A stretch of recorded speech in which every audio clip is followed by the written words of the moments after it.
Hi, I'm Sage Justice. Welcome to Sage Words podcast and YouTube channel. This is just a short intro into what you're about to listen to. Thank you very much, Andy Mort, for allowing me to use the footage that you conducted during the interview that we had on this subject matter, and that being Mel Robbins' alleged plagiarism and confirmed usurping.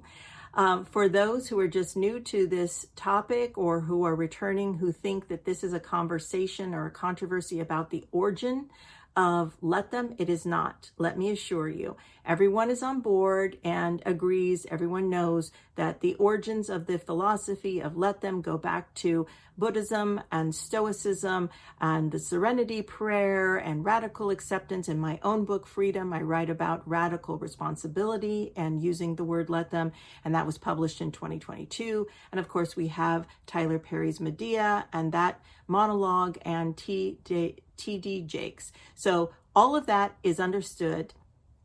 That's not what this is about. This is about a movement of an artist, an independent artist, having created a poem that went viral, that then became a movement where people were getting tattoos and merchandise was being created, and then a celebrity coming in, usurping all of that, claiming it as their own, that they created it. This book that Mel has done, it's the most successful of all her books, perhaps because she planted a seed in a garden that was already flourishing, a garden of Cassie Phillips. So this is not a controversy about the origins of this concept. This is not a controversy over two ideas happening at the same time. Mel's book came out 3 years after Cassie's poem went viral. That's not at the same time. This is an issue that's very important, should be important to every single artist and writer out there. This is related to OpenAI. This is a seminal moment. We are setting a precedent. This is the first time something like this has happened after the popularization of OpenAI and publishers using AI to assist ghostwriters in writing books. This is an issue about integrity and Hay House Publishing and Mel Robbins and their practices and what they've done thus far. And just a quick little review. Mel claims in the New York Post interview that she had no recollection, no knowledge of Cassie Phillips, and that's just not true. 6 months before she published her book, The Let Them Theory, she tried to trademark the term let them. It was denied at that time. One of the reasons given is because first used by Cassie Phillips, the poet. If she had done any research about Let Them, put that into a search engine, she would have seen Cassie Phillips' name. She says that her daughter co-wrote the book with her, and yet she didn't put her daughter's name on the cover until 2 months later after public pressure to do so. She claims that the origin story was something that happened at her son's prom on May 20th, and yet she tells us all that on May 13th, that's when she discovered it. And why would she change the story? Perhaps because the follow-up question would be, where did you discover it, Mel? Lastly, she's refused to acknowledge Cassie Phillips in any of this, which is odd considering that she's been reported as being somebody who gives credit to a lot of different people, credit where credit is due. Why wouldn't she credit someone who started the movement that she's capitalizing on? So that's what this is about. And it's an ongoing story, and there's a lot of drama. And as you listen to it, I would like you to think about what you would do if this were to happen to you. And listen to the pushback. We're going to review all the pushback that people have given and go over it. And let us know what you think and what you would do if you were in Cassie's shoes and how you interpret the situation and what you see happening as a result of this. And if you are someone who's had their work stolen or usurped or plagiarized by Mel Robbins or anyone at Hay House Publishing, please reach out. We would like to hear your story, especially if you have evidence of the claims that you intend to make. I believe that a class action suit is the only way that we're going to correct what has happened here.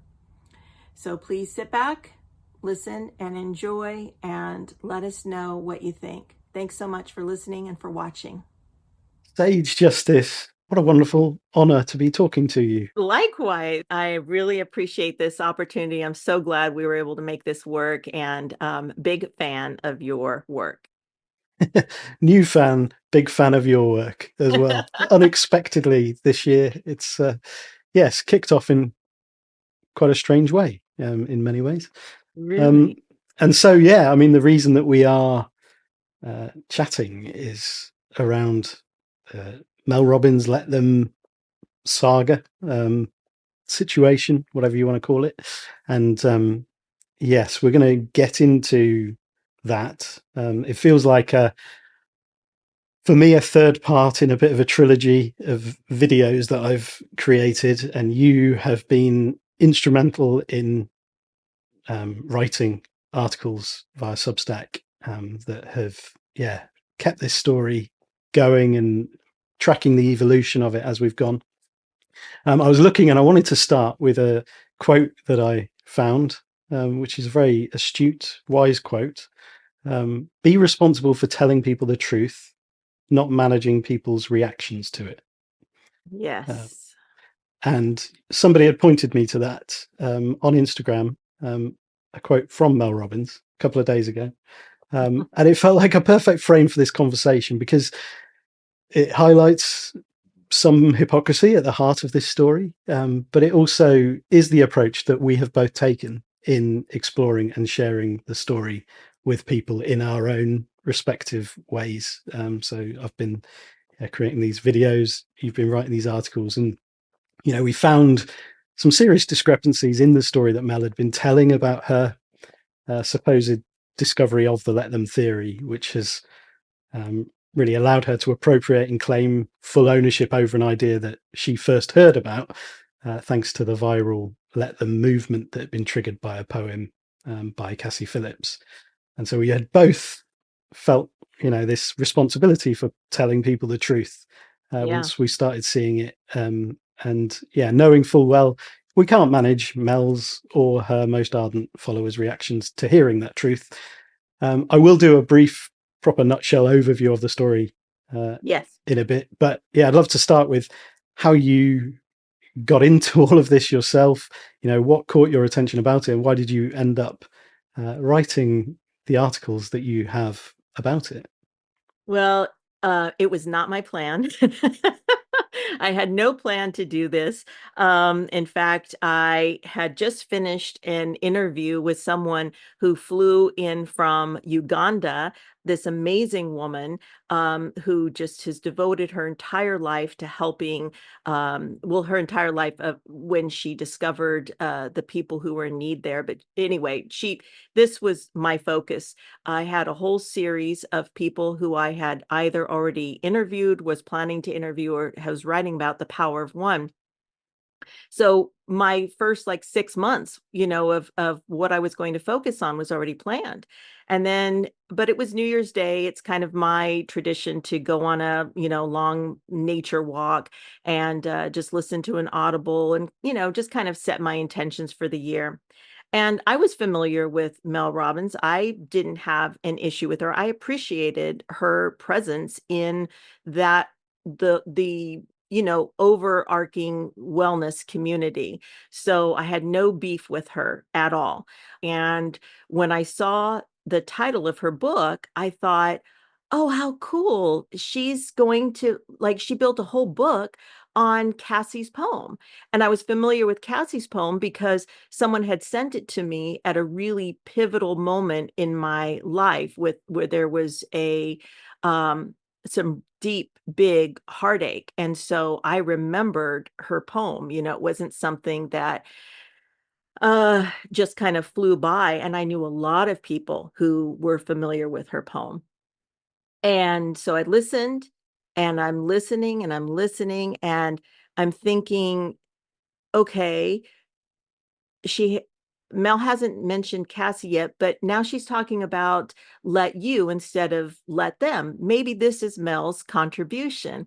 But of course, it turns out, no, that was also Cassie's. She had two viral poems, the Let Them and the Let You or Let Me, and that sort of, it was the same exact philosophy. And so I listened to the whole thing, and then the very end I listened to it twice, of the acknowledgments, the special thanks, nowhere in there. And it just made my heart sink, because I had seen this over and over again, of really organic, beautiful, authentic expressions of art from people with a smaller following or lesser known, and to see their work being usurped by someone. And I had also recently had, a year prior, an experience with Hay House Publishing that had set some alarm bells off in me, of practices and integrity. And there were things that I witnessed and discovered within the that publishing house that made me uncomfortable. Following that, it was about a year later, I think, was when the Let Them theory came out, and then I made this discovery. And so all of that combined, I just thought, I just have to write about this. And at first I was just thinking, I'm just going to write and share this with my friends. I really wasn't putting a lot of effort into it. But then just posting that thing on social media, where I, always go to the source directly first before you create any conclusions. So the very first thing I did was go directly to Mel. I had no intention of writing about Mel Robbins or anything. But once I made that comment to Mel on social media, somebody tagged Cassie. Cassie reached out to me, and the interview happened, and it was all very natural, very organic. I had no motive, except for curiosity and sadness, and a desire for justice, and to speak the truth, like you're talking about. And when we're at a time in history when everyone needs to have the courage to speak the truth.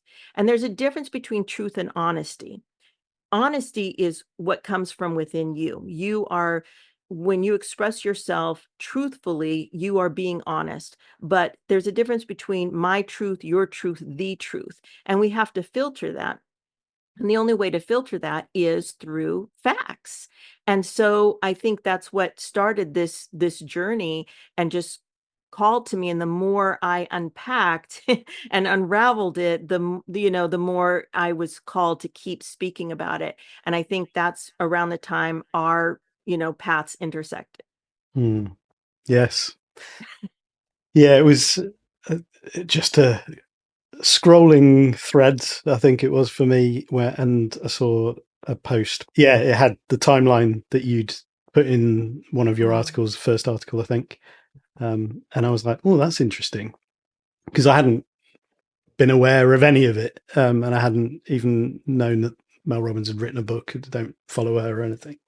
And so it just piqued my interest. It was at a moment where I thought, oh, yeah, I've got a few minutes to have a little dig around here.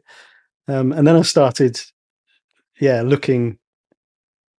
Oh yeah, there's all these images of tattoos from 2022. There's all these things that are there that reinforce these questions that are being asked about this here. And then something was just beginning to stir in me, as like, because injustice is a big thing that I'm like, I hate to see power abuse small people, and that powerlessness that just feels, it's a horrible feeling when you just feel like there's an injustice here, there's a truth that's being obfuscated, and I have absolutely no voice in this. And I thought, within the context of this whole Let Them thing as well, it feels unfair on Cassie to have to fight this herself, because then it's an obvious thing of like, aren't you being a hypocrite? Don't you just need to let go of this? And it's like, actually, she needs people sort of digging into this on her behalf, and on behalf of the truth, for the sake of not just this story, but like the integrity within self-help itself, which is really the focus that I took a little bit in the first video. Exactly. And it was never this desire to punish Mel as much as it was to protect Cassie. Absolutely. Yeah. Yeah. And so I went out, spent 23 pounds, which was 23 pounds on that book. And because it was also important to me that I actually go to the source, and I read the whole book and was like, I trust Sage, but I want to see definitely for sure whether there is no mention of Cassie in this. And Right. yeah, was able to confirm that. And then to see from there, okay, the appearances on all of these interviews, where this origin story is being reinforced and absolutely sort of pummeled into the psyche of everybody reading and listening. And this is a definitive thing that she wants to make sure everybody knows, that this happened at her son's prom. And then going back and seeing this reel, that my initial thing was on, I saw the 19th of May dated, and then obviously it tracks to the 13th of May when it first was released, which was then, again, as I sort of had a look, it's like, I don't know, her son's prom was on the 20th of May. Yes. Very good investigative work, by the Yeah. way. Because that just felt like that was the pivotal, like, aha for me, when it was like, okay, this doesn't add up, this doesn't track. Right. And put that with those words in that initial reel where it was, I've just heard about this thing called the let them theory. And then, yeah, adding examples that are applicable to her followers that are essentially using the structure and the framework of Cassie's poem as a sort of placeholder. Insert examples here. Mm-hmm. And that's exactly what it seemed to be. So yes, and then before I knew it, I was in the rabbit hole very, very deep, making a video, and then making the short video. Which you did an amazing job with. And that's, visuals. Like I love conversations like this. When I was growing up, we called this talking head conversations. And I was very influenced by like My Dinner with Andre. Did you ever see that Yeah, I've film? never seen it. No, yeah, Oh, not seen it. please. You have to watch it. That was a very pivotal film for me. But I highly recommend it. It's actually still one of my all-time favorite movies. But my point was to illustrate that you're creating the visuals that you did. Was so impactful, because we're in a society right now where a lot of people don't take time to listen fully and engage in just two talking heads discussing something, and seeing those quick little clips. I think I read somewhere where the attention span now is only 3 seconds long, where every 3 seconds you have to have another visual image in order to maintain people's attention.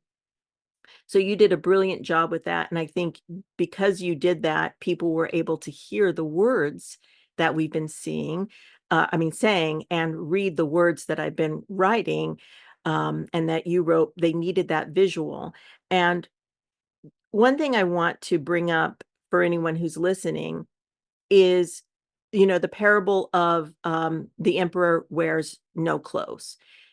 When we all hear collectively Mel Robbins say, I discovered this thing called the let them theory on May 13th, and then tell the story over and over again on the book tour to various media, that on May 20th, it just hit me like a sledgehammer. Let them, let them, let them. Why are we accepting that? Why aren't more people saying, wait a minute, if this is an honest story, why do you feel the need to manufacture this origin story where you can say your daughter brought it to you, when you have already shared with all of us? We were all there, Mel, whether in present time or going back to that moment where we heard you say you just discovered it. And that's what creates suspicion. And it's not a tiny little detail. it's like saying in a court case, I think of like here there was a famous American O.J. Simpson. He was found not guilty from this simple little slogan of if the glove doesn't fit, you must acquit. That's a teeny tiny little detail, but the whole case was built on.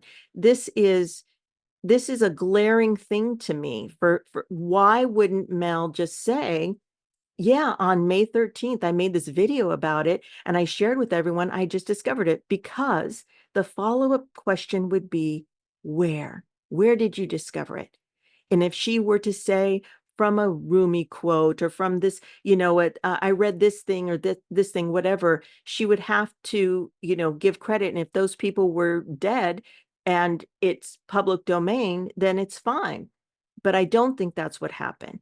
I do think it was Cassie's poem, whether she discovered it herself or her daughter did and brought it to her.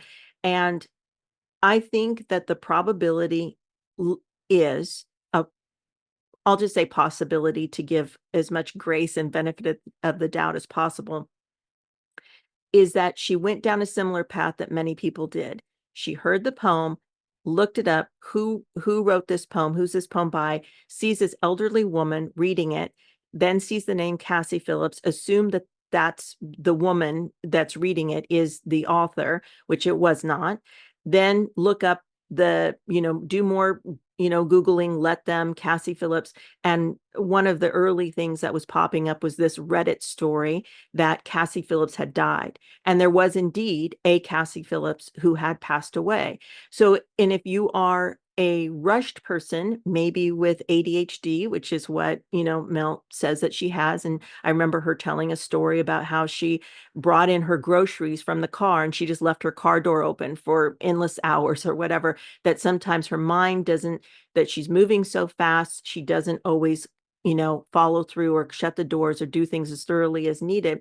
I can see in that moment, especially when you look back at the history of interviews that she said, where she believes that she's gifted and that she has this brilliant intuition. If she got that spark of this, I'm going to go with this is going to catch fire, then she may not have done the groundwork that she needed to. But what I still don't understand is she's had months now to process this, months to come forward and just have some grace. Just say, it's come to my attention that there's this young woman named Cassie Phillips who wrote this poem, Let Them, that is very similar to this reel I made. And it kind of encompasses everything that I'm doing. And she was the first one to get the tattoo. And, merchandise was created from her doing this. So let's give her some love. Let me give a shout out to her. And she doesn't even have to say that Cassie inspired her. But at this point, with all of the scandal around it, for her to not even acknowledge Cassie in a way like this, it doesn't look good. It doesn't look good on her. And it makes it look as if she's not mentioning her, because if she were to in any capacity, perhaps she feels she would then, it would be some kind of admittance that would cost her financially. And we know Cassie, as much as we know her, we don't know her personally. We've come to know her through this process. That's not who she is. That's not what she's about.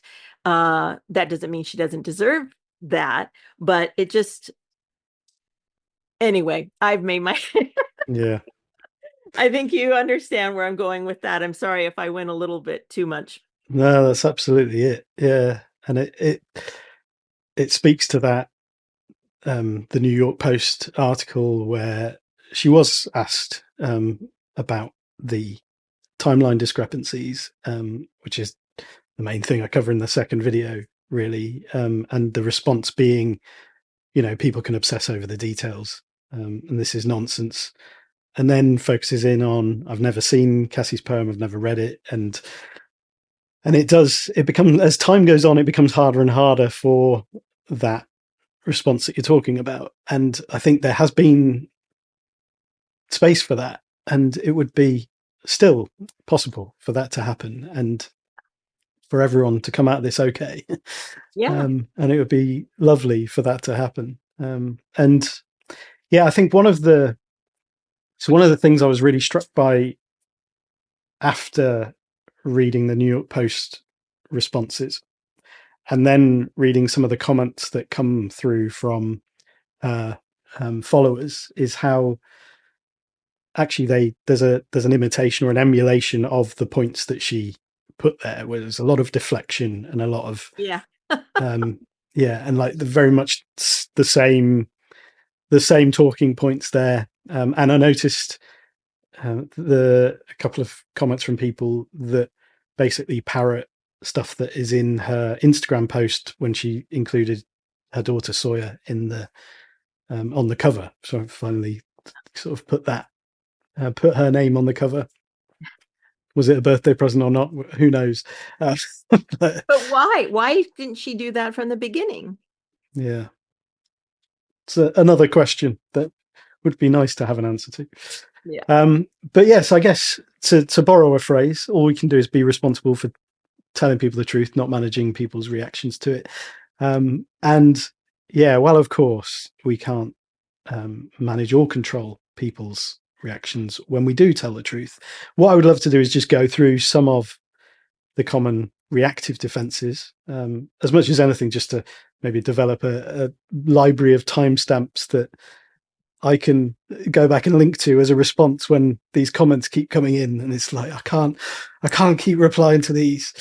I mean, I'd be interested. How's your experience of comments on your articles been? How have you found? I mean, for the most part, I would say, I don't know, when I look at I don't know how many times it's been read now. I think there's over 200,000 views. I'd have to go back and look. I haven't looked recently, and over 3,000 likes on, that's just on one of them.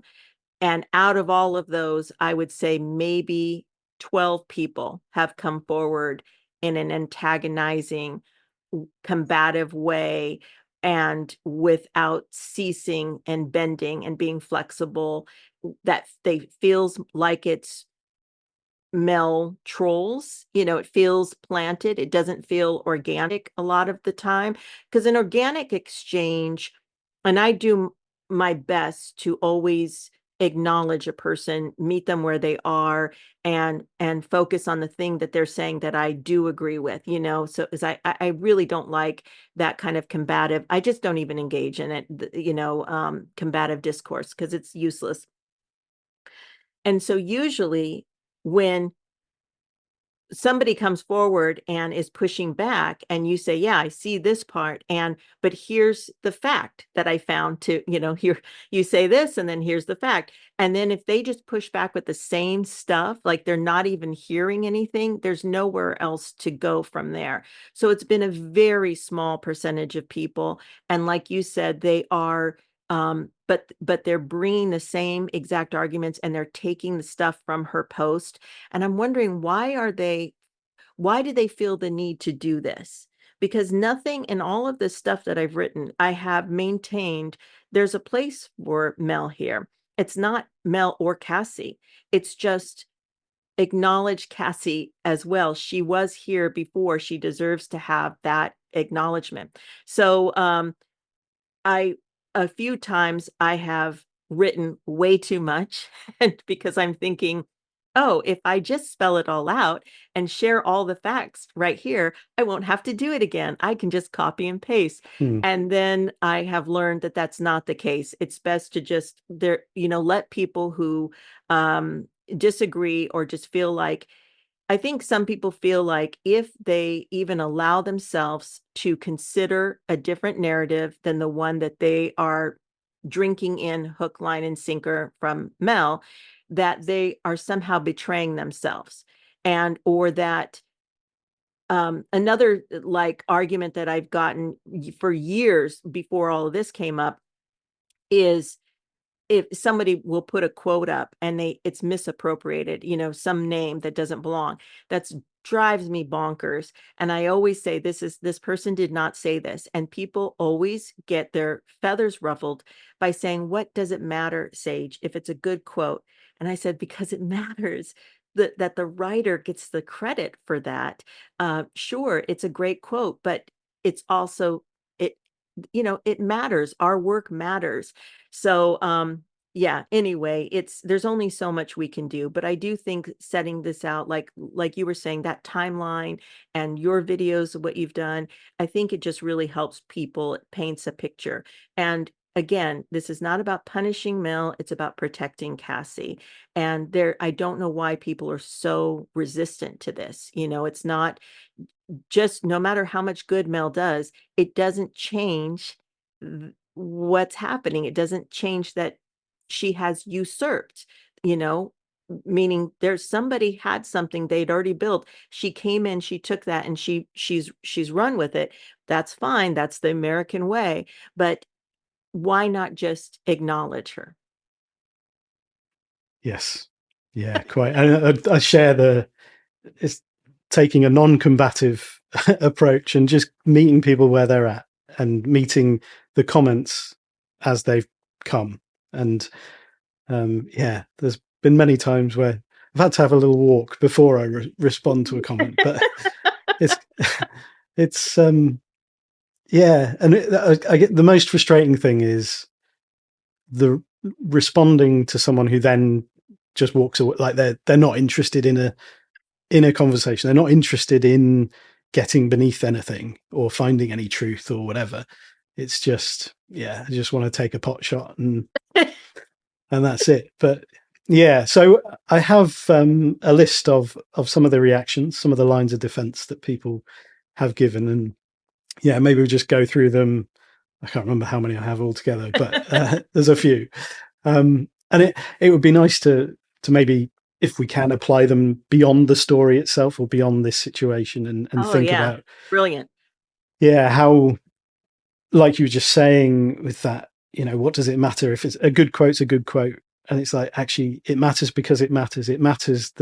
There are issues of integrity here, and there are issues that stretch beyond this one situation that impact how we engage with similar things in the future, or what we allow to happen and just give a free pass to. And yeah, I think there's some things that we can maybe explore there. So yeah, the first one that I have here is the idea isn't new, it's ancient wisdom. Cassie has no right to claim Mel got it from her.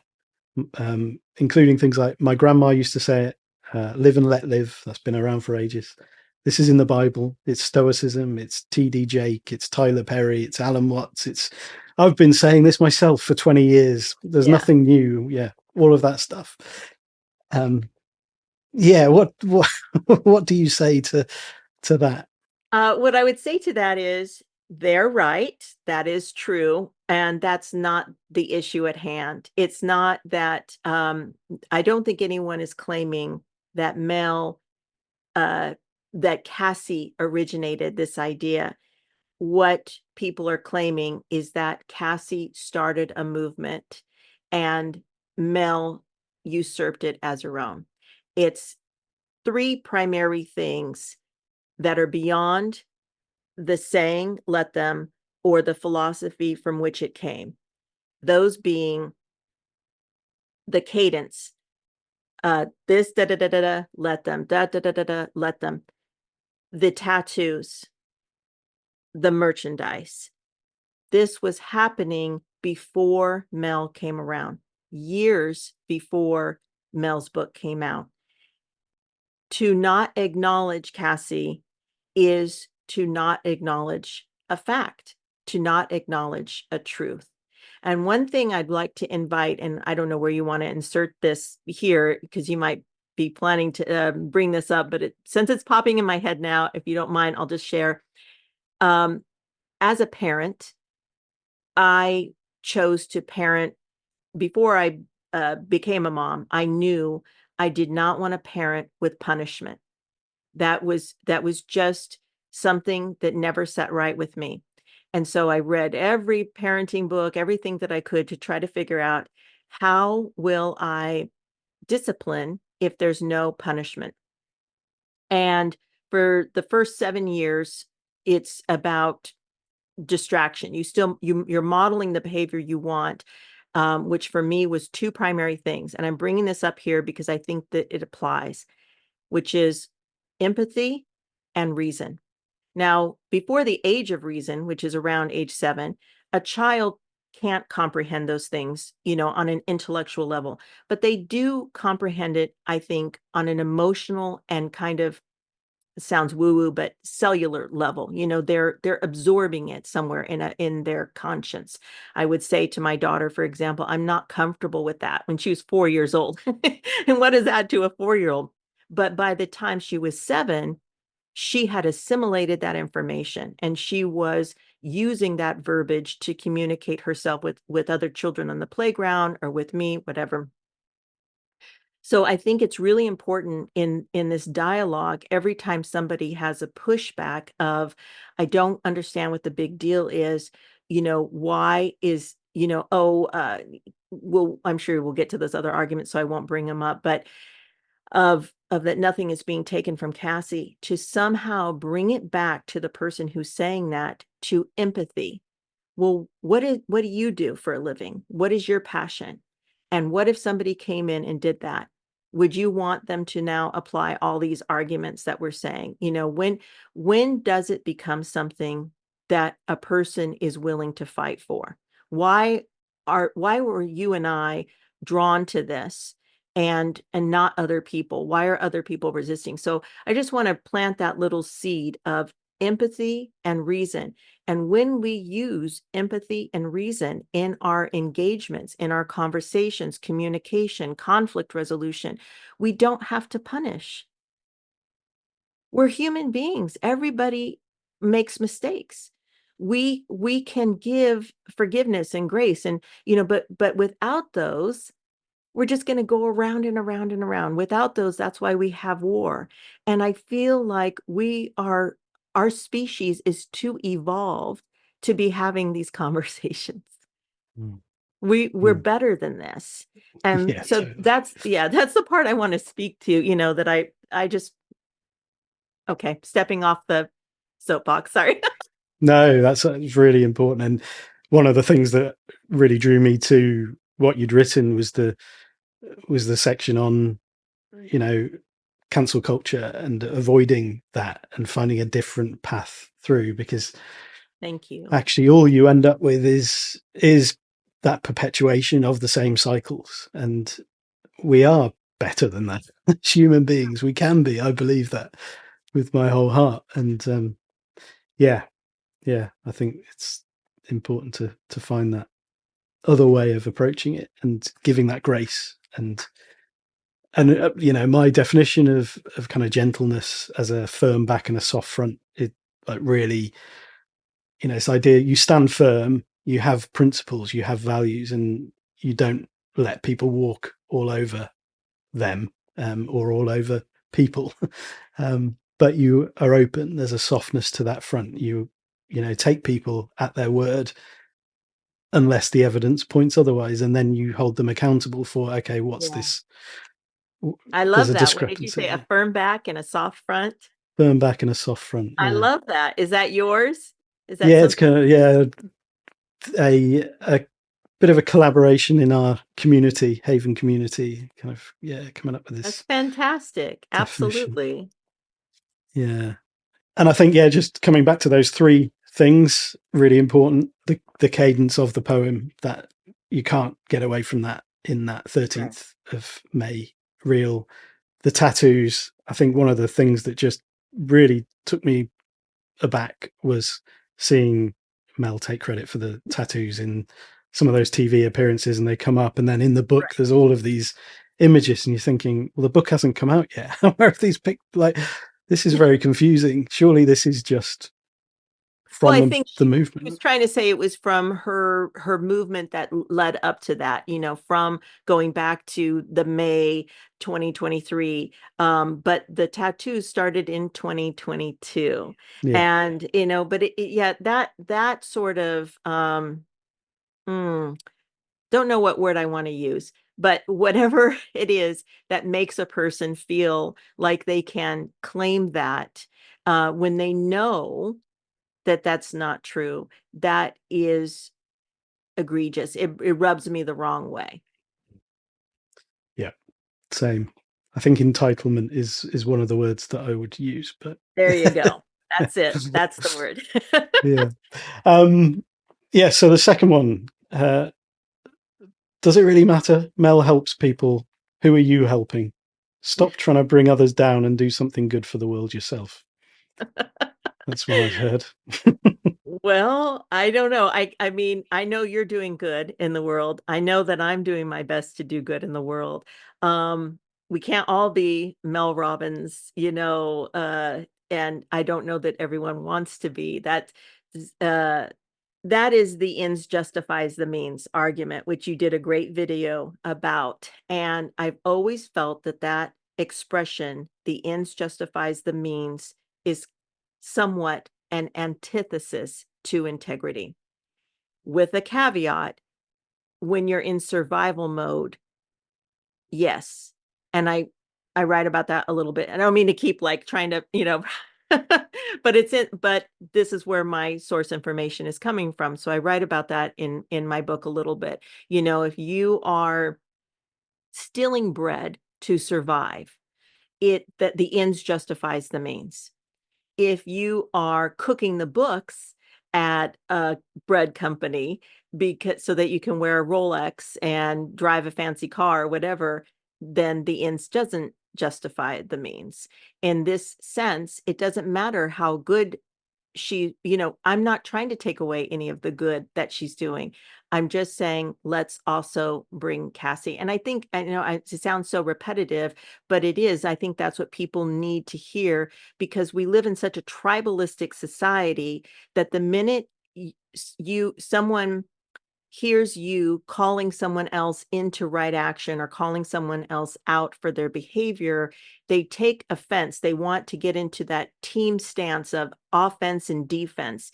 And this goes back to my core thing of, you don't have to parent with punishment, that there's a way. And essentially, to me, when I look at any kind of conflict, I am looking at it as a parent. I imagine Cassie and Mel as both my children. If they were both my daughters and this were happening, how would I want to resolve the situation? And that's the way I look at it, when there's wars going on in the world, that if these are my brothers and sisters, it doesn't matter where you're from or your religion, your ethnicity, where you were born. War is just so barbaric and antiquated, and we can do better. So Yeah, lovely. Yes. Yeah. I was thinking about this one, and like, who are you helping? Like, go and do something good for the world. Like that, that does barb, like it is like oh, ow. And but I was like, I don't respond to those kinds of things, because to me it feels like I don't want to engage at that level of being like, well, I do this, right. but specifically in this circumstance, it feels like, well, this is my attempt to help those who share things. Like, I got a comment today, as an unknown poet and writer who doesn't participate in hustle culture, I do worry about my work being plagiarized. Thank you for the justice you're striving to get for Cassie Phillips.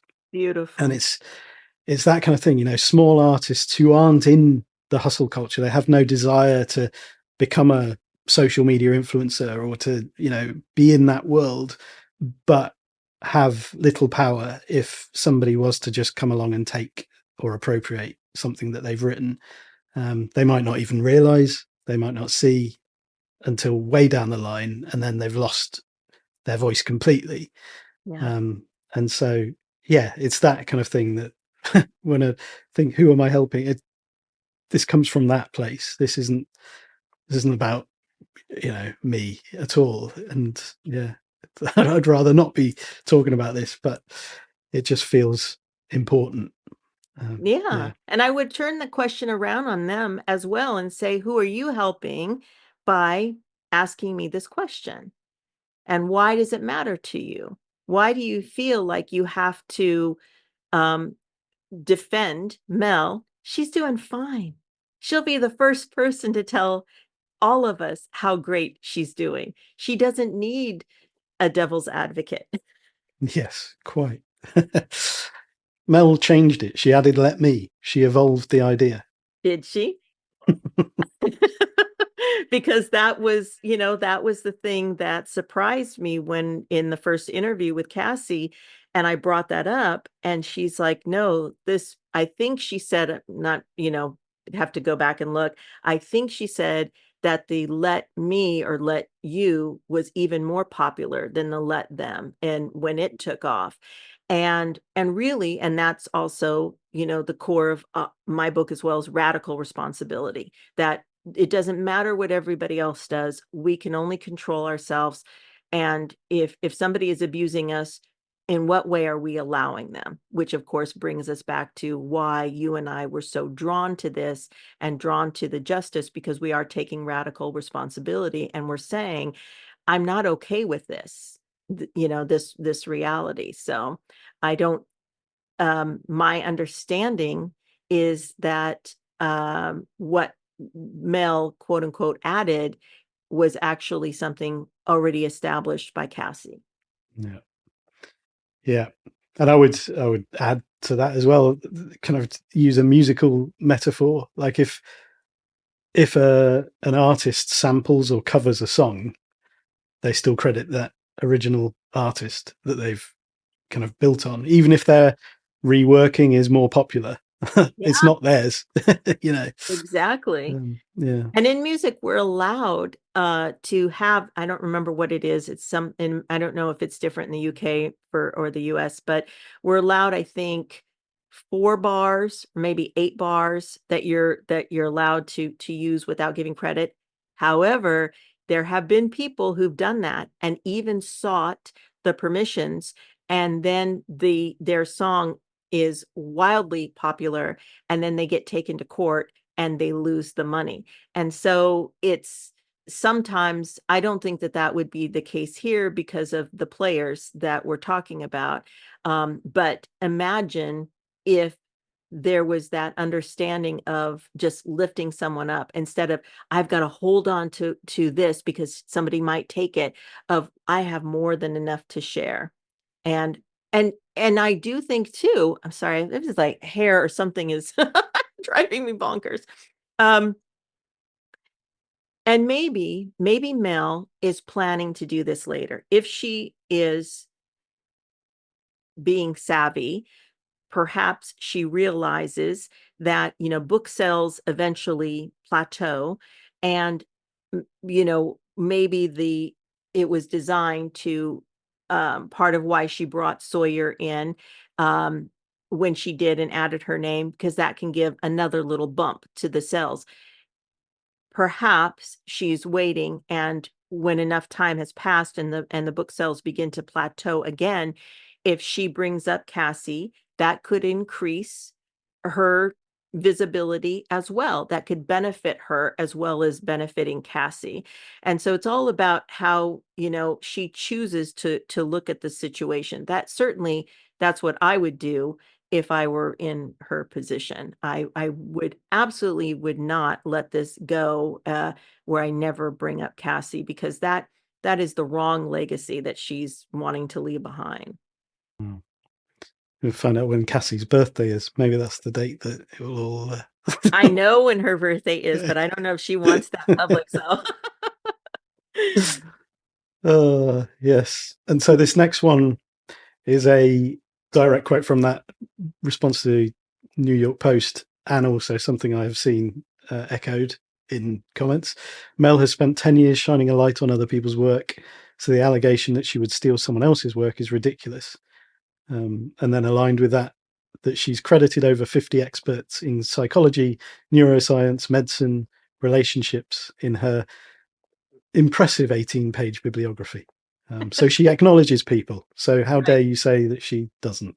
I think she had to do that because the 18-page bibliography and the 50 different people that she quoted, that's the frosting to the cake of Let Them.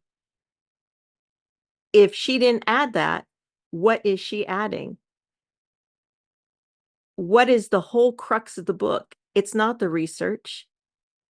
I know that Brene Brown made the research popular in the self-help community, and I'm sure that there's value there for helping to validate people who are on this path who maybe wanted to prove to their spouse or their loved ones or whatever. See, there's research behind this.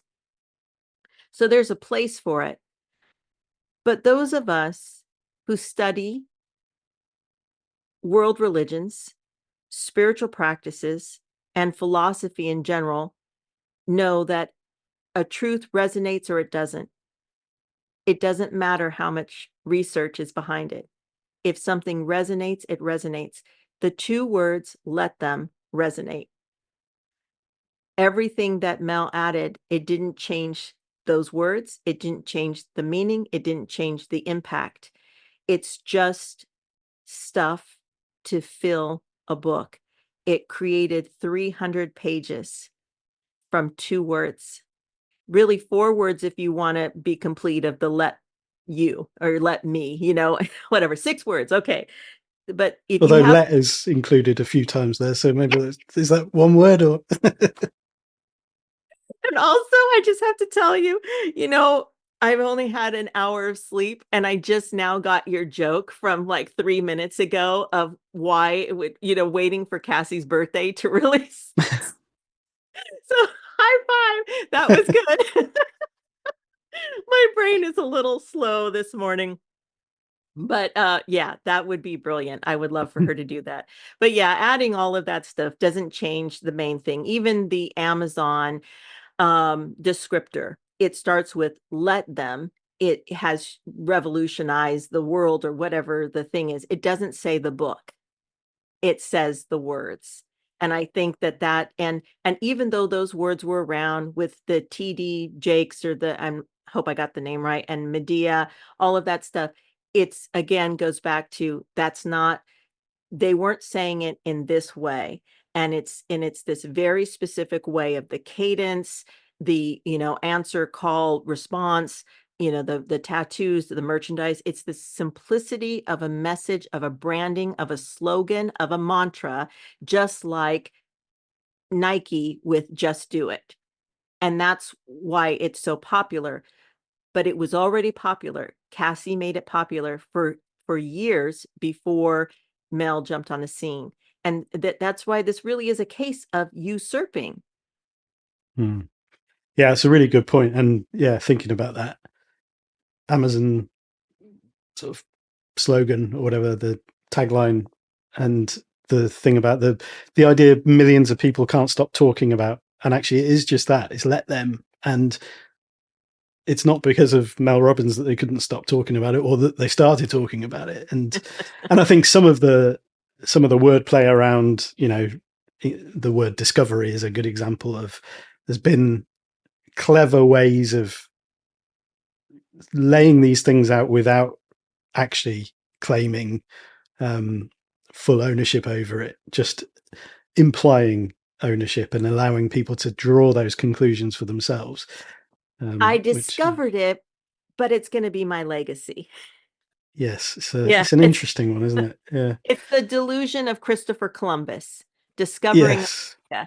Oh, I landed on this place that was already in existence, but I discovered it, and therefore now you have it because I discovered it, and that's my legacy. yeah. And I think also with that one, like the idea that all the people that have been credited and acknowledged have these titles and credentials, and the research is a retrospective thing. So it's how can I find, is a completely non-scientific way of researching, which is how can I find things to reinforce what I want to be true. Exactly. And so it's backing things up rather than, I kind of get the impression that Brené Brown does the research and then finds what draws the conclusions as a sort of after the research I think perspective. that it started that way. I don't know if it's still that way. And Okay, again, yeah. I don't want to, criticize her, but she created her own recipe, her formula in this landscape, and that's what works for her. And it is well respected. And I think because of that, it opens doors and gets her into places that she wouldn't normally have been. And it's valuable. It's valuable information. But ultimately, all research is confirmation bias. Unless you're doing double blind studies or you don't know who you're working for when you do the research, whether it's on placebos and medication or a particular theory, it is confirmation bias. That's what, when you're on a debate team, which is really what the way I wish people communicated. If you're on a debate team, you have to learn enough information to prove either side. And when you do that, you become well versed and you stand in the middle to see all sides. And that is how we find the truth. A sort of Socratic approach to things. Yeah, absolutely. Next one. Why target Mel? Others do it too. What about Jay Shetty? Well, if I had come across Jay Shetty and read something of his that I knew the poet, I would have probably called him out or called him in the same way. I have felt for a long time that there is a deep sickness in the wellness community. And it's just getting worse and worse, this appropriation. And I started noticing it around 2015. I really noticed it when Rachel Hollis had her book come out, that Girl Wash Your Face, I think was the name of it. That was very challenging as a writer to process. But there were a lot of common quotes in there that she was appropriating as her own, and she was being called out for it. But more than that, it was excruciatingly baffling to see that it was in, New York Times #1 list for a long time, I remember, and looking at that list and I just couldn't understand why. I want to be careful with my words because I don't want to criticize someone or say something, hurtful to her personally, but I'm bringing it up because it changed the American landscape of what it meant to be a New York Times bestseller. I had never seen a book like that be at that level on par with literature, and so that and when that happened, it was an explosion of it was pervasive and it became accepted.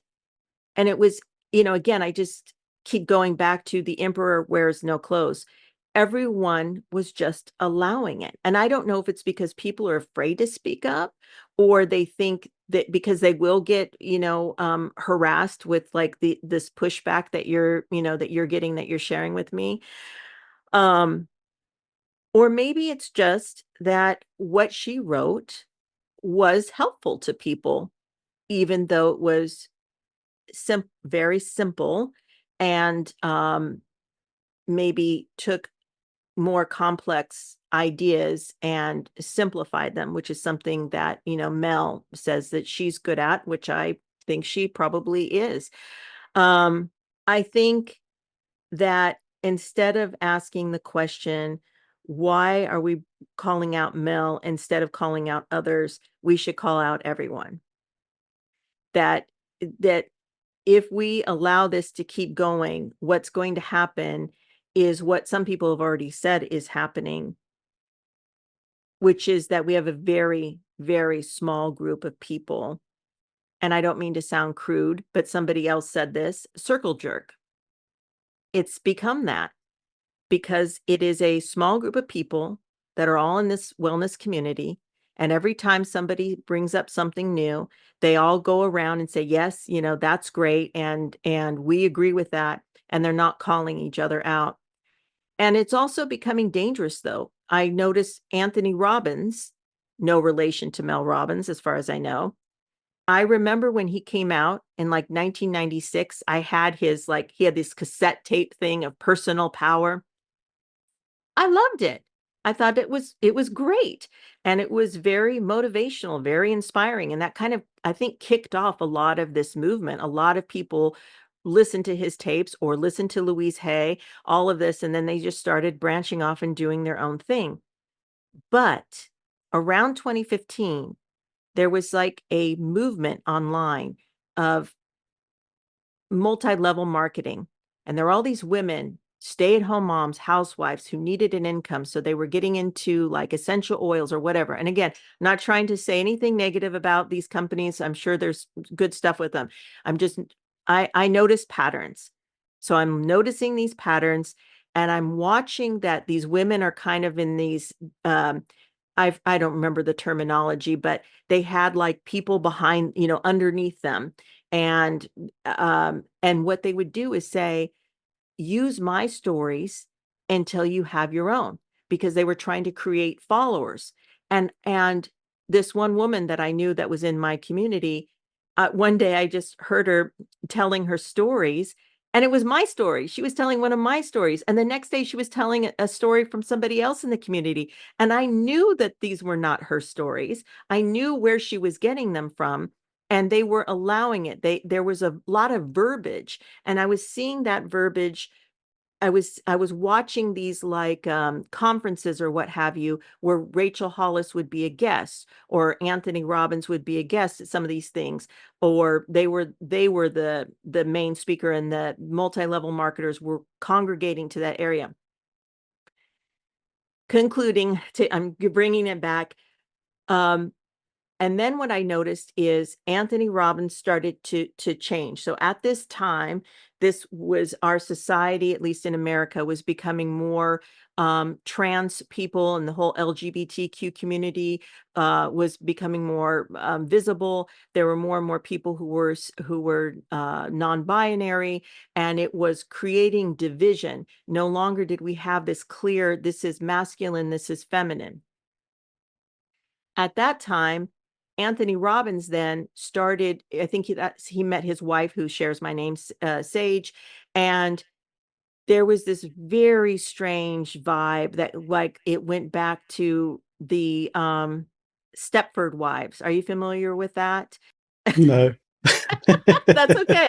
I wouldn't expect you to be. Okay. It's an American reference to, I can't remember if it was a movie or a TV show back in maybe the 60s, essentially, where men were able to have these women that they would program, and the women were just housewives, and they just did whatever the men wanted them to do, and everything was happy and pleasant, and wearing, feminine clothes, and always with the dresses and the makeup and the perfect hair and nails, and taking care of the children, but not having a voice, not being an equal. And it was kind of a pushback to the equal rights movement here. And so this is relevant because this is how I see it tying in to when I'm talking about this sickness. I feel like there is a movement to control, bring back a power to, men, that men should be masculine, and this is the male archetype, and this is the female archetype. And it felt very toxic to me. It felt like a backdoor to the Handmaid's Tale. And all of these kind of overlap, or they're part of this like circle jerk that we're talking about. Not necessarily Mel Robbins, but she's a part of the group. She's in that same group. And I think that it's time for all of us to start questioning, what is it that we're being told? Why are we being told this? Again, I don't want to throw the baby out with the bathwater. There's a lot of good stuff in self-help. I think introspection is very important. Bettering yourself is, all of these things are important. But I also think it is important for us to look at what is the goal here? Why are they saying this? Why aren't other people pushing back? Yeah, really, really interesting. Yeah, and the MLM story, the encouragement to take other people's stories and use stories is like that speaks to the Jay Shetty situation. Actually, like one of the things is there was a Guardian expose, I think, a year or two ago, where this journalist from the Guardian had been invited to do like a day in the life of Jay Shetty, and then when he started chatting to him and building this picture, he was like, not all is right here, and ended up actually becoming his nemesis by accident.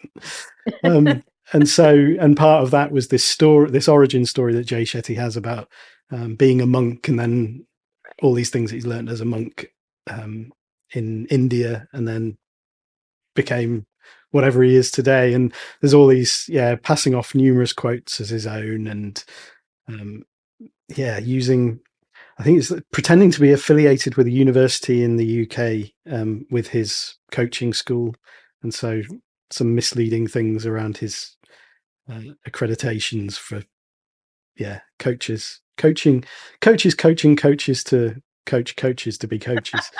That's sort of, which again is the MLM multi-level, like, you become a coach, you have a pipeline of coaches that you're training to be coaches of coaches. All of that, I think you're right, like that there's a link there that there's some toxic waste in the pipelines, definitely there. And coming back to that, why target male, others do it too.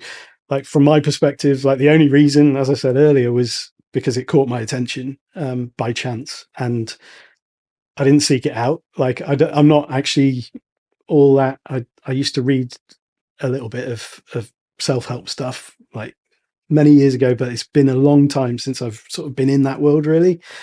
So it's a bit off-piste for me. But one of the things I said to somebody who replied with that was, if you're seeing this, please contribute like your voice to this. If you do, find a way to take responsibility for telling that truth.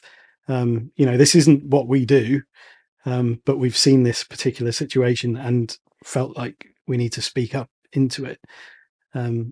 But it's no good sort of using that whataboutery to essentially just create a passivity, because you end up saying, well, what about that person? They've been really bad, or this person, they've been really bad. Why aren't you calling them out? It's like, okay, if I don't know about them, but if you do, then absolutely, please. You should, two wrongs don't make a right. Yeah, exactly. It's a strange argument. My next one is Cassie Phillips. Who is she? Who cares about this poem? I've never heard of this Cassie woman. I've never heard this poem before. Yes, that's a common one. One of the things that just gets under my skin is when there's an arrogance that I don't think people can hear when they say, I've never heard of it, therefore it must not exist. It must not be true. It goes back to that Christopher Columbus delusion. If just because you haven't heard of it doesn't mean it's not in existence. And I don't think there's more to say on that one. Yeah, absolutely. No, I agree completely. Yeah, I find it rubs me up the wrong way because it's so dismissive, and the language that you often see used, like seen it around Cassie, like never heard of this Cassie girl or never heard of this Cassie woman, and it's like that's so condescending, and you are just basically inadvertently exposing your own ignorance. Mm-hmm. But as you say, also I think it's a power move as well. It's my world is the only one that matters. The other thing doesn't exist. Yeah. And it's a way that people have historically used to shut other people down. It goes back to what we were talking about earlier of why they work so hard to avoid a class action suit. is because if you just have one person, you get them in the courtroom. It's easier to minimize them. It's easier to dismiss them. It's easier to say, well, I've never heard of this, or, that sort of thing. But when you have many, then the whole game changes. Yeah, absolutely. And talking about suits or court, the next one, innocent until proven guilty. Why don't you believe her? Take her word for it. I think we should take a person's word for it until evidence shows us otherwise. The whole innocent versus guilty is really about a judgment. It makes us the jury and the judge. And I don't like that paradigm. I'm more interested in looking at it of what is factual. We know this Cassie stuff existed first. That's factual.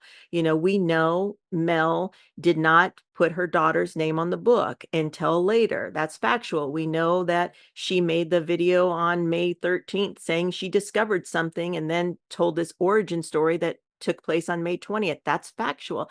This is all, the type of evidence that Mel was dismissing as saying, oh, obsessing over details. That's the sort of thing that Perry Mason settles a case with. I remember what was it, that movie Legally Blonde, with Reese Witherspoon. Spoiler alert for anyone who hasn't seen this movie that came out 20 years ago or whatever. But when she solves the case because she knows this little detail about not washing your hair after you've had a permanent. Details matter. And it doesn't matter what Mel is saying if it's in the face of the reality. If we're standing outside and saying, take my word for it, it's not raining, and the person is soaking wet, we're watching the rain just pummel them, what are you going to believe? What they're saying or the reality that you're viewing? And I think that's a larger philosophical issue that we are all facing right now. We get news, or we're getting information, and we are seeing with our own eyes, hearing with our own ears. Going back to George Orwell 1984, we are being told that what we're seeing is not happening, what we're hearing is not being said. And at some point, each person has got to find the confidence within themselves to discern the truth and to call it as they see it. And it doesn't have to be aggressive, assertive, or punishing to simply stand in one's truth. Yeah, I think you've nailed one of, another reason that this has caught me and feels really important, because it's part of a wider trend and a wider thing we're dealing with. And I think this pushback encapsulates that or embodies it, because it's essentially saying, believe people, the things that they say rather than the things that they do, and the things that you can see. And yeah, like, my question with that is like, well, what would show you, if you want to take that paradigm, that she's guilty? And I think, you're not talking about a criminal case. You're talking about something where, even if, say, Cassie was to file some kind of case against her for like a copyright infringement or whatever, and won, would that satisfy people? Mm-hmm. And I don't imagine that it would, because it's, again, you'd find a way to turn that narrative into, like, Mel's the victim of something and it's a witch hunt or whatever it might be. And so, yeah, is the only way guilt is proved if Mel herself admits it? And even then, would it be she's been coerced, or her hand has been forced to admit it? So she's, like, I just think it's this catch-22 situation where you've got to be really careful taking that position, because it's just pushing the ball down the field and saying, I don't want this to be true, and so just keep kicking that. And that's where I have a lot of compassion and grace around people who have invested heavily in their following of Mel or in their following of whoever it is, that there's questions about the ethical integrity of certain actions, and your identity becomes somewhat tethered to the okayness of that other person. And if it suddenly becomes clear that, oh, not all's right there, then that impacts your sense of like self-worth or identity, and things start to crumble because you've built something on that, what I would say, building something on the sand of that, because anytime you invest that much of yourself in somebody else, especially someone you don't know and you have a parasocial relationship with, it's a very risky business. And yeah, and Absolutely. yeah, and then you sort of fight for that, even though it makes no sense. It has no logical integrity to it.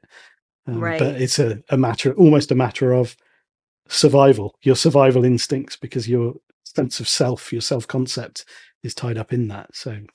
Exactly. I think you really tapped into something that actually I wanted to talk about, but I hadn't thought of uh until now, which is, I think that's part of what has kept me going.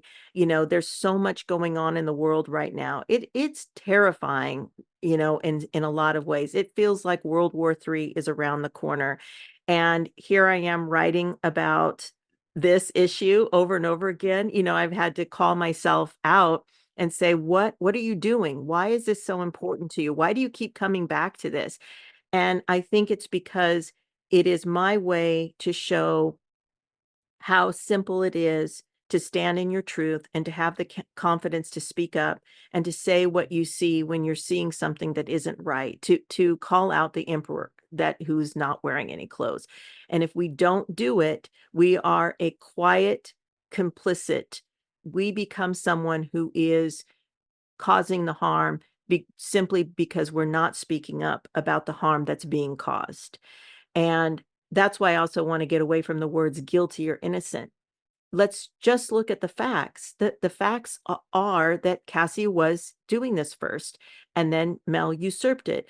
And why can't Mel just, recognize Cassie, so that all those people who are uh, fans of this movement can have additional material that they can, use. And this would elevate Mel's stuff, and it would elevate Cassie. It is not going to hurt Mel at all if she took a position of grace, of lifting a sister up.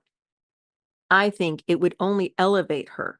It would only make people appreciate her. It would prove that she is the person she's saying she is, that she is the person that other people are saying she is, that she's always giving credit to other people. Okay, if that's true, why isn't she doing it now? I don't know. I'll leave it there. Yeah, no, I absolutely agree. Yeah, and to just add on to that, it's the model of leadership that we really need to see. And I think it would be really, really impactful, to because it's so rare now to see somebody do that. Yeah. And maybe those kinds of things are contagious, maybe they're not, but yeah, it'd be a good model to see. My next one probably doesn't need a huge amount of time on, because the answer is probably similar to what we've talked about before, but it's the simultaneous invention, Elizabeth Gilbert defense. The same idea can land in two people's laps or minds. The muse visits two people at the same time, might be in different places over the world. And it Sure. just so happens. Yeah. Yeah, I believe it. I think it happens. That's not what happened this time. Because it wasn't simultaneous. It was, we have the timestamps. We can see Cassie's social media posts dating back to 2020, 2022, when it really went viral. And then Mel coming in on the scene, just a few years ago. So if it doesn't happen at the same time, we can't claim it's the same idea at the same time. And where do we draw that line? When do we decide, okay, now, this matters to me? I need to know that humanity cares about justice. my personal philosophy is we are all one. I cannot take Mel to task for anything I wouldn't take myself to task for. I cannot look at anybody, their flaws, their strengths, their weaknesses, without looking within for the same. I can only implore empathy and reason to each person who brings this up and says, if you were in Cassie's shoes, what would you do? How would you feel? And again, just going back to if these were both your daughters, if one of your daughters created this poem 3 years prior, and people started getting tattoos and merchandise was being created, and then your other daughter came along 3 years later and she wrote a book and it became a bestseller, and she was getting all the attention and all the money, and your other daughter was getting left behind.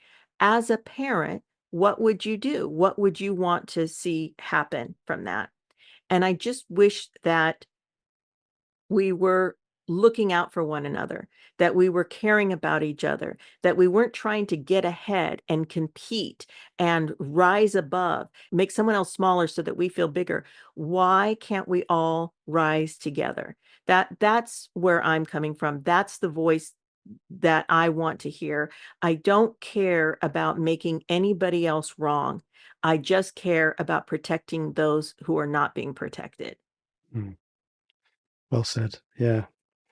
Yeah, it just made me think, when you say if they were your daughters, what would you do in that scenario?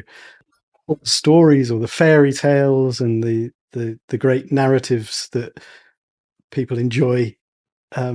If it was that in that situation, just hearing you say, one daughter has created this thing and then 3 years later the other one usurps it, creates a book, makes all this money and doesn't give any acknowledgement to her sister.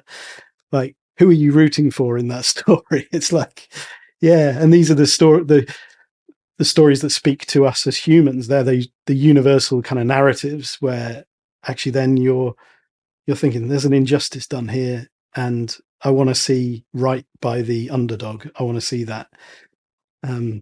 I think Cassie referred to it as David and Goliath in the New York Post, and which one are you on the side of in that? And again, it's not to say one should win and the other one lose, Right. but it's just who in your humanity do you actually like? Which position do you most empathize with and feels most universally resonant?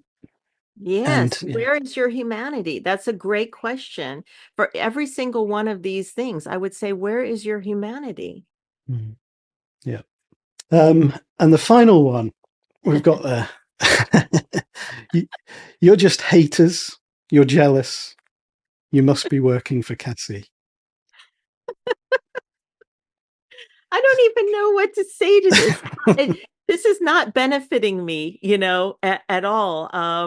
I mean, I don't mean that. I'm deriving benefit from this because I think it's an important thing to do. But first of all, I don't work for Cassie. I've never met her, only through social media, personal messages, and text messages, and leaving each other voice things. I don't think we've ever actually spoken on the phone or FaceTime or anything yet. I would like to do that. It's on my to-do list, but I don't work for her. I'm definitely not a hater. I bought the book, if I went, and it was $30 here, but I bought Mel's book. Mine was on Audible though, but eh, how can I be a hater if I was supporting her? And what was the other thing? Jealous. I don't know. How can I be jealous of s something somebody else doesn't have that I'm trying to lift them up? It doesn't, I'm not even in the equation. Like, this isn't a me situation. I'm just the observer. This is about the two of them, and I don't think that Cassie is jealous. However, I would say, again, bring back the empathy. Any person that was in that position, how would you feel? My God, a single mother, two young children, comes up with this poem while working in a bar, has lupus, and then it goes viral, and people start getting tattoos, and they start putting it on merchandise, and then out of nowhere comes this bull in a china shop with her, green cover book, and usurping this movement and making millions, and won't even mention your name, that you were doing it as well. I wouldn't call that jealousy. I would call No. that devastating. Despair. Mel is creating generational wealth. You know what even a fraction of that could have done for Cassie and her children? Like, why don't people care about this? Why? Again, it's not taking anything away from Mel to raise up Cassie. So I really don't get it. I don't understand where the humanity is. I'm not interested in punishing Mel. I'm not interested in convicting her. I'm not interested in if she's got an audience, and if this message is permeating society and it's helping people, that's great. Just acknowledge Cassie. Yeah. Lift her up too. I Yeah. just All don't. of that stuff is not the point. It's yeah. Yeah. It's a both and situation. Yeah. Yeah.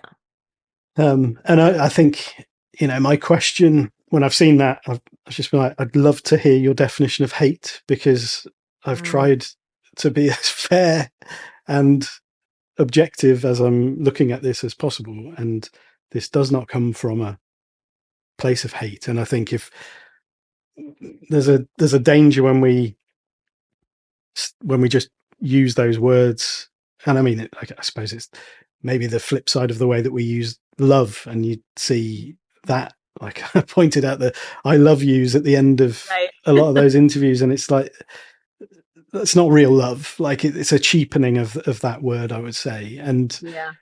that kind of idea of haters be haters. You're hating, on the one hand, it cheapens that, but it also deflects, and it says anything that is accountability, anything that is trying to bring some responsibility to the table and say, hold on, can we do things better here? There's something not quite right here. Oh, you're hating me.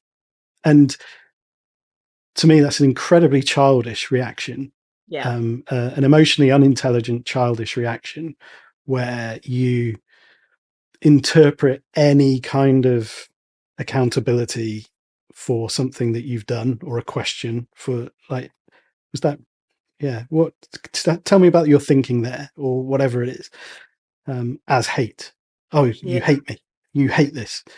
And it's just completely unhelpful, and dangerous, I would say. When you dismiss accountability as hate, you allow all sorts of things to then just go unchecked, and we end up in places similar to where we already are today, I would say. But yeah. Exactly. In my book, Courage, I talk about snitches, that we're taught, don't be a snitch. And but that's also the verbiage that's kind of used by child predators of, don't, if you tell anybody, I'm going to hurt your parents.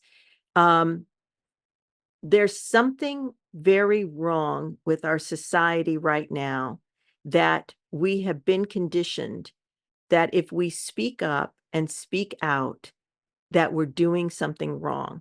If we speak to truth, if we speak to justice, if we speak to equality, to equity, to just creating a more humane existence, that somehow we're taking a side, and that side is some kind of hate.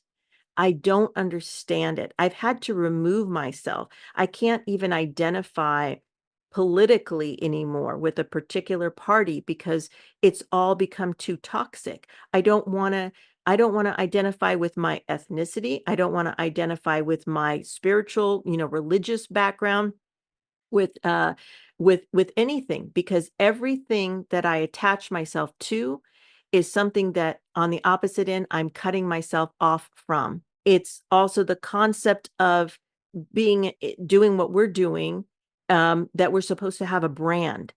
I don't want to have a brand. I'm not a brand. I'm a human being. I want to encompass everything that every other human being encompasses so that I can connect. I don't even, honestly, Andy, I don't even know the definition of hate. And I used to read dictionaries for fun. Like, I can't tell you what the definition of hate is. I can't. All I know is it I would think that it is the opposite of love, and that love is to have a deep, endearing, caring, and intensity of caring for another person or being. And so that perhaps hate is the opposite of that. And if that's what hate is, I don't have that. Why on earth would I ever allow a feeling like that in my body? Our bodies become sick if we hold toxic thoughts like that and feelings. I don't want to have hate towards I don't want to have anger. We need some anger to survive sometimes, but I don't want to have any emotion that isn't love, that isn't compassion, that isn't enlightenment, that isn't connection. Like that is where I'm coming from. That's what I care about. And I don't understand the mentality. I don't know, like, what's happening is this a generational thing? Am I just too old? Is this like something that's being taught in school? Is this because of the internet? Like, I don't even understand the whole concept of what a hater is. Hmm.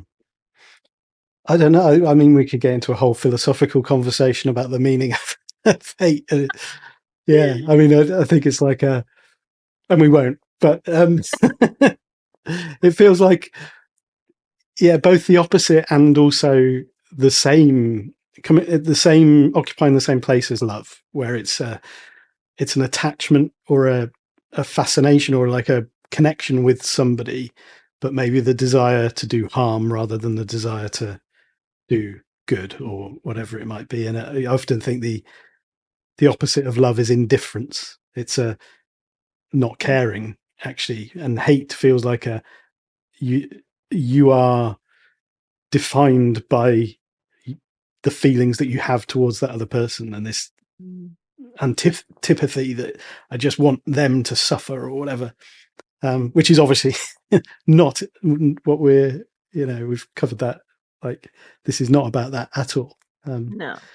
And I think for me, there's maybe indifference would be the word for the feeling that I have towards Mel, because I don't know her. And it's not about her at all. This is about, as you said so eloquently, like, Mm. just doing right by Cassie and sort of, yeah, protecting that rather Right. than going after Mel. And it's like, yeah, actually, I couldn't really care less about Mel.